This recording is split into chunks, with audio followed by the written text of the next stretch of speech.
Alright, so we're going to do a belt squat. Now, chances are your belt squat's going to look a little bit different. They come in lots of different shapes and sizes, different brands and things like that, but they all follow the same principles and we want to use them in the same way. So that's okay if it's not exactly the same. What I'm going to do is I'll chuck on the belt. It goes just above my hips. There. Wiggle around a bit so that I can get it nice and secured on my hips. I'm going to wiggle forward so that the force, when this goes down, it's going almost straight down. See, if I stood right back here and tried to do the squat, it's going to pull me forward in that direction. And if I stand too far over the top, it's going to try and pull me like almost my hips in a weird direction backwards. So I'm going to stand, make sure I'm right over the top of it, try and get a slightly narrower stance. So for me, just outside my hips, toes just as flared as they need to be. You don't need to be doing these ones.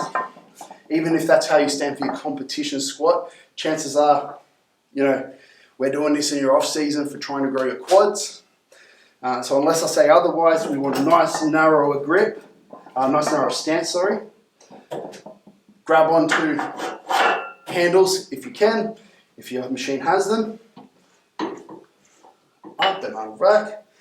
Now, if we want to bring in the most quads to this exercise, quads come with our knees traveling forward. So it's okay to have a little bit of a hinge, but you don't want to do, these sort of ones.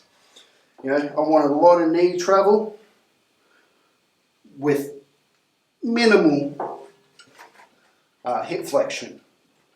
Yeah.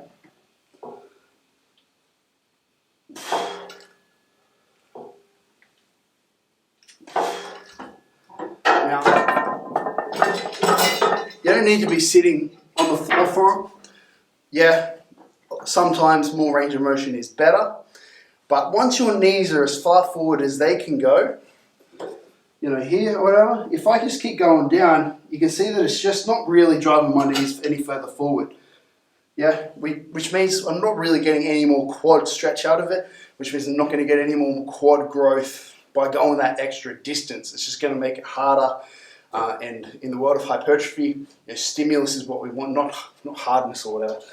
So go down, find where your knees stop traveling forward about there, and then drive straight up, straight through the floor, just like a leg press. That's the belt squat.